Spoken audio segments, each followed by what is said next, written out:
Fala pessoal, você sabia que migrations e seeds não são só uma exclusividade do Node.js? Essas são técnicas presentes em várias linguagens ou frameworks, como no Django com o Python, no ActiveRecord com o Ruby on Rails, ou no Laravel com o PHP, entre outras ferramentas ou stacks. Ou seja, isso não é questão de tecnologia, mas de maturidade.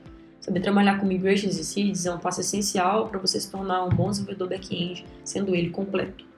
Hoje a gente vai entender o que são essas técnicas, porque elas importam tanto no ciclo de desenvolvimento e como aplicar elas com responsabilidade. Esse é um vídeo de teoria que complementa aquela plástica que a gente fez anteriormente. E se você quiser um pouquinho além desse copia e cola, fica até o final que você vai aprender um pouquinho mais. Para isso a gente vai começar com um problema prático. Imagine um time de 3 desenvolvedores. Cada um deles cria uma estrutura de dados de forma manual. Um cria uma tabela com o atributo nome, outro com name, outro com full name. Agora imagina que o projeto precisa ir para produção. Quem que é o certo? Quem que é o errado? Qual que é a versão do banco? Como replicar isso em outro ambiente? Sem migrations, não existe controle sobre essa estrutura. Não existe histórico, não existe fallback, não existe restabilidade. E com a seeds é a mesma coisa.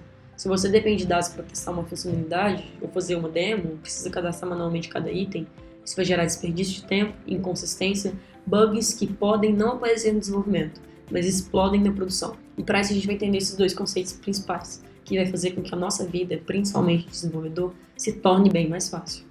E para isso a gente vai começar com as migrations. Elas são nada mais do que técnicas de versionamento dessa estrutura de banco de dados, permitindo que você crie, altere e remova tabelas, colunas de forma controlada, reprodutiva e também automatizada. A gente pode pensar em uma analogia como se fosse um Git do banco de dados. Você tem um histórico de todas as alterações feitas e pode criar uma base nova a partir do zero, rodar em qualquer ambiente de dev, homologação, produção, ou aplicar e fazer alterações do zero através de comandos como up e down, que foram conhecidos por vocês na aula anterior de aplicação com o Node.js. E um ponto crucial, não se edita migration aplicada, em hipótese alguma. Se você rodou a migration, qualquer alteração nela vai gerar inconsistência entre ambientes. Ou seja, o único caminho certo para você ou deletar um campo ou criar um campo novo, ou promover qualquer alteração que seja, é criar uma migration de complemento. Também é necessário garantir que essas migrations sejam executadas na ordem correta, porque como eu falei na aula anterior, o Knex usa timestamp, como muitos frameworks por aí. Isso dentro do nome do arquivo, para garantir que isso seja feito de forma ordenada, através do timestamp, através de milissegundos. Outro ponto importante é, toda vez que se aplica uma migration, uma entrada é registrada na tabela Knex Migration, que permite essa rastreabilidade e um rollback controlado.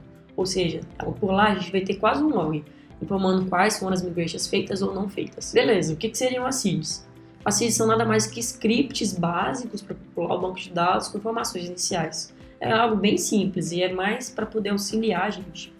Eles podem ter informações como usuário de testes, categorias padrões, tasks, permissões e configurações iniciais.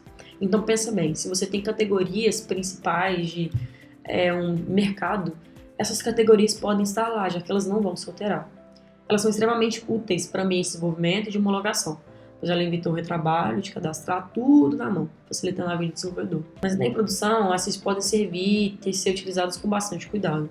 Porém, é importante reforçar que os dados da seed não são definitivos, eles podem ser resetados, então é bem importante tomar cuidado com isso. Assim como as migrations, elas existem em ordem e controle.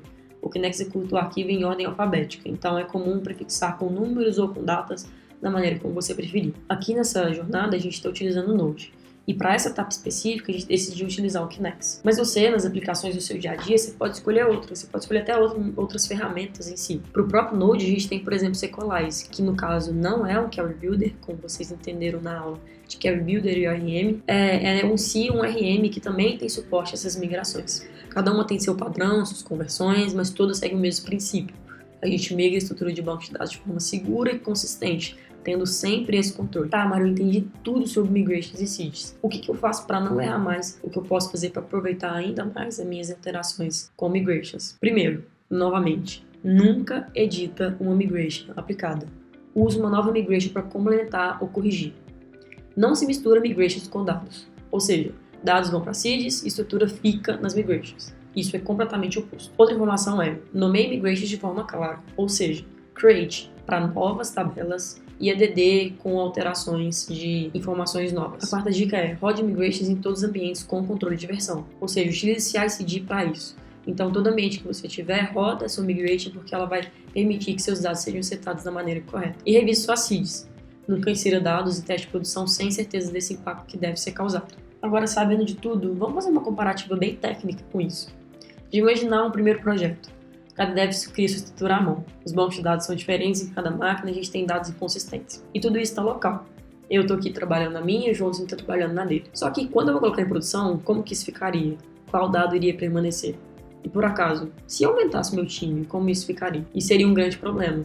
E talvez o desenvolvedor sênior ou tech lead dessa equipe teria algum problema para poder implementar isso da maneira organizada. Agora o projeto 2. A gente tem uma estrutura versionada com as migrations. A gente tem um banco de dados criado do zero a partir de um único comando e dados iniciais controlados com seeds. A gente também tem ambientes que são previsíveis, ambientes que vão ser esperados. Vamos lá, né? Não tem nem comparação. Usar essas técnicas não é luxo, é o mínimo para a gente poder ter um time que quer escalar e que quer manter escalabilidade. Então, se você chegou até aqui, meus parabéns. Esse é o tipo de conhecimento que te destaca. Então, saiba utilizar isso com muito bem, com muita clareza. Escrever código é importante, mas saber gerenciar é ainda melhor. Quando a gente pensa num projeto e elabora ele com uma base de dados perfeita e fala assim, nossa, essa modelagem está linda.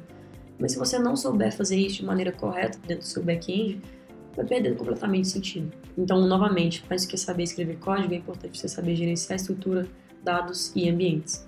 É isso que te torna um dev melhor que resolve problemas reais. Enfim, é isso. Qualquer dúvida é só chamar a gente ou recorrer no Discord, que a gente está disposto a auxiliar vocês.